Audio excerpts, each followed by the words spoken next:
Kvic, the Rudset Institute, the SSI Institute, which are in terms of the support for EDP. The DIC was created, what I would like to call as the District Information Centers, primarily trying to provide the life skills, the communication, the management pattern, and the ideology of how to take up entrepreneurship at different levels across Karnataka.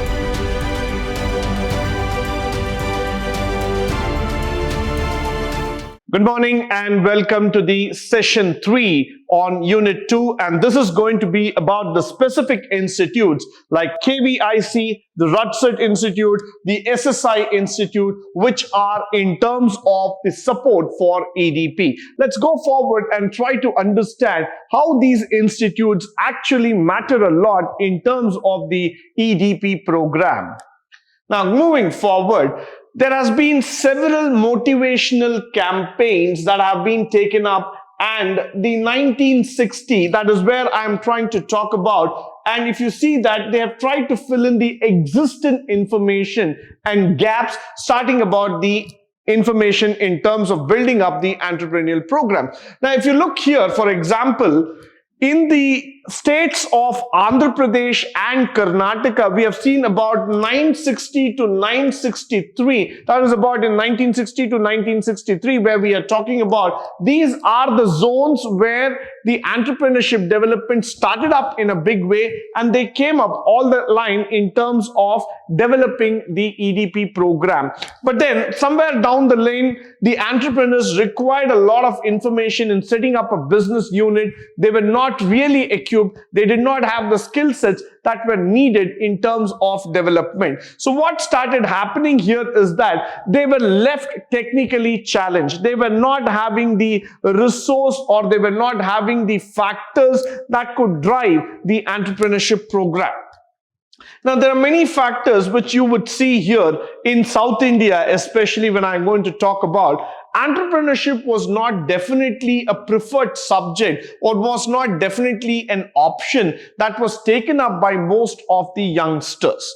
Why? Because there were not much of leading examples that you can see in the Indian business case studies who were involved in terms of becoming successful entrepreneurs. But after the 1980s, when we started seeing iconic leaders like Narayan Murthy, Wipro's Ashim Premji, or the TVS group coming up, or the Biocon's Kiran Majumdar Shah coming up, all these factors suddenly started making entrepreneurship a very, very interesting subject. In that matter, I would also like to talk about the Coffee Day founder, Siddharth Hegde, who is also one of the biggest person in terms of starting up a business which could transform into leagues altogether. Now, why we are getting here is that many a times what is happening is that the right information, the right content in terms of building up the entrepreneurship or your business ideology is not available. So many a times what happens to the young entrepreneurs is that they are completely lost. They don't have an idea how to take it forward, how to move the business. So in that sense, what happened here is that the DIC was created, what I would like to call as the District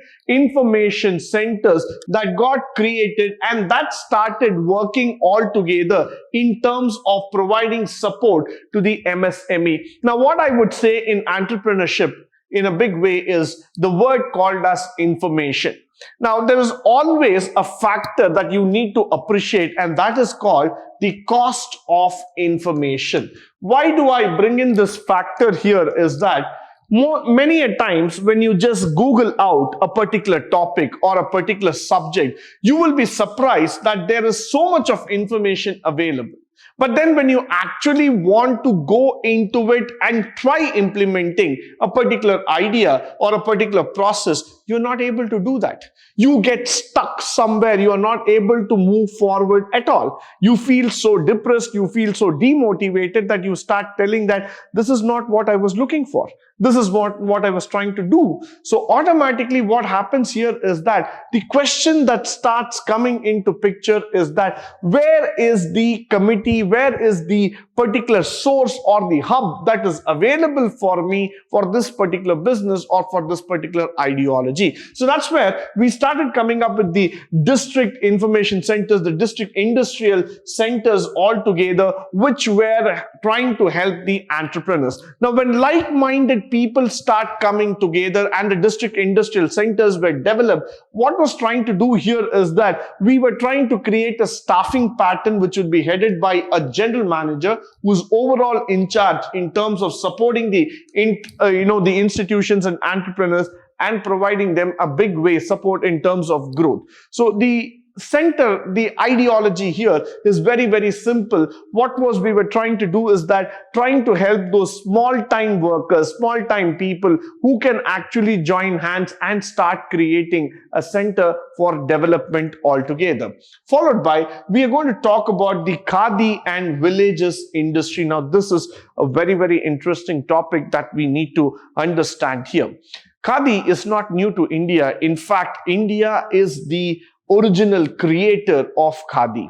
Now, we are the people who started understanding the importance of khadi, and we were the people who first went against the British, saying that we will not wear Western clothes or Western wear. Rather, we would prefer Indian-made khadi clothes only. Now, that was the Swadeshi movement altogether, where we wanted products made in India. But this khadi villages industry was actually established with an objective of promoting the artisan and micro village, that is the earlier cottage industries altogether, the micro enterprises. They all came under the purview of Ministry of Rural Development and Panchayat Raj. Now, the khadi ideology that was brought in by our father of nation, Mahatma Gandhi, was the ideology that people were able to start their own business. It will also lead to sustainability and self-reliance altogether. One way, it will keep you engaged in terms of matching and meeting your own needs. The other way, khadi could be promoted as a perfect wear, as a perfect textile material for Indians. It would create a brand identity altogether. But unfortunately, in the last few years, if you see that, we were overtaken by the wave of westernization, and we were getting completely carried away by the factor that we started moving in for branded cloth material altogether. So we were more carried away by the factor called that the Western identity, the Western symbols, the tags and the brands that we were talking about. So somewhere down the lane, what happened is that people who were completely dependent on the khadi business, on the khadi village industries, they did not get support at all. So that's where the khadi and villages industry started becoming one of the most important institutes that started supporting those artisans, those small people in terms of development, in terms of growth altogether. Followed by the KVIB state agency that was implementing, that was coming into picture with the KVIC, the Khadi Village Industries Commission Central. Why? Because they were coming in terms of providing services to people, producing the khadi-based products, the khadi-based programs altogether, and provide a marketing edge for themselves. The KVIB implements programs to help villages which are known as PMEGP. That means the Prime Minister's Employment Generation Program. The KVIB was also in the process of recovery loans given to the earlier projects. Now, if you see the KVIB, that's another institute which was trying to promote entrepreneurship, which was actually trying to promote the cause of entrepreneurship by implementing programs that actually helps the village industries to come forward to start developing the situation in terms of growth. So they were trying to move it through the PMEGP, that is the Prime Minister's Employment Guarantee Generation Program, which tries to promote these small-scale artisans and people and also help them in terms of recovery of loans that was given in the earlier projects.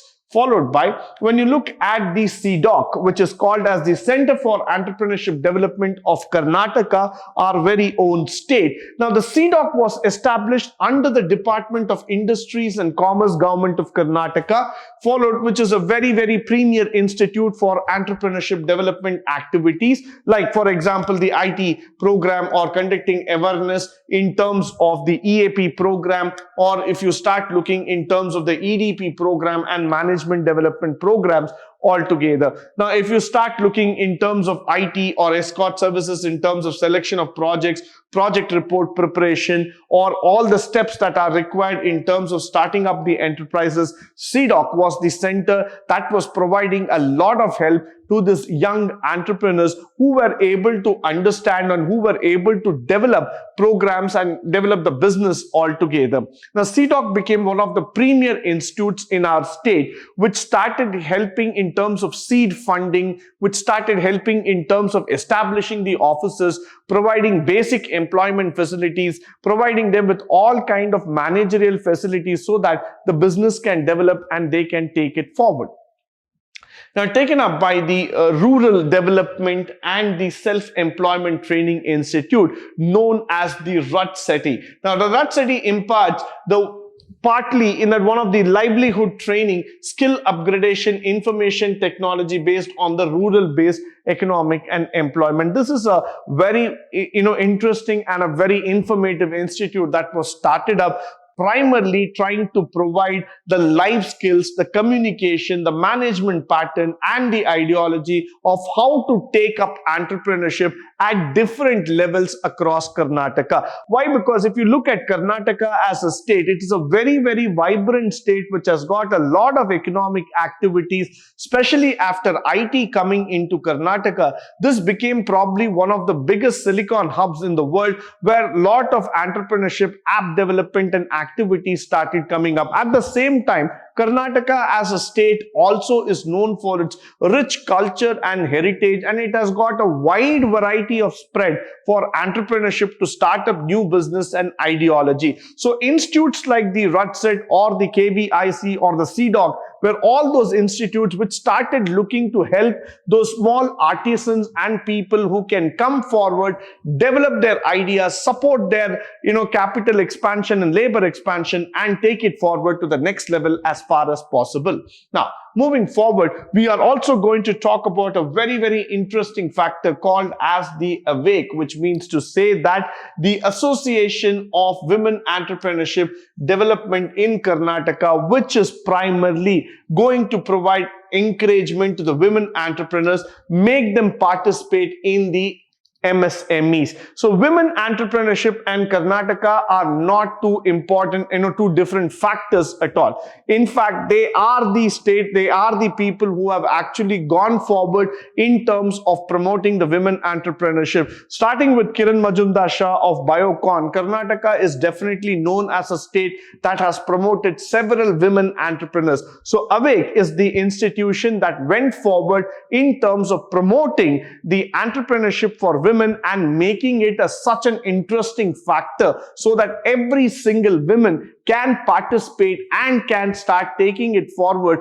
in terms of their ideas and innovation. So overall, when you start seeing these institutions coming forward, their ideology was very, very simple in terms of promoting entrepreneurship, in terms of making a support coming in forward for these young entrepreneurs who can take the ideology, the examples, and build such a strong and strong foundation for entrepreneurship and for the business. Now, many a times what happens is that institutes like them and the governmental support come a very big hand, a very big support for these people, because they might lose the skill set, they might lose the capital formation, they might not have the necessary equipments to start. So all these factors can be pulled in, can be understood by these institutes. They provide them necessary training and they make them stronger in terms of the business.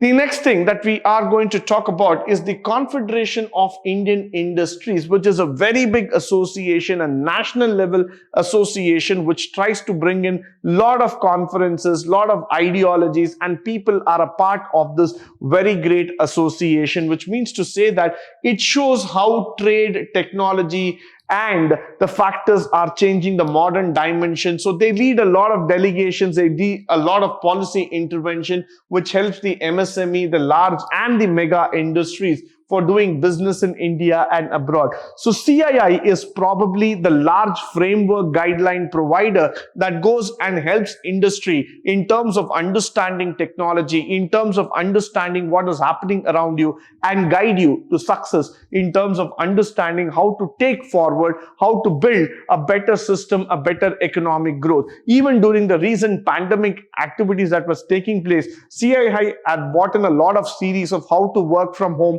how to change a culture in terms of the HR factor, how to bring in more vibrant employment chances, how to bring in a lot of automation in business. All these things have been brought up by the CII series.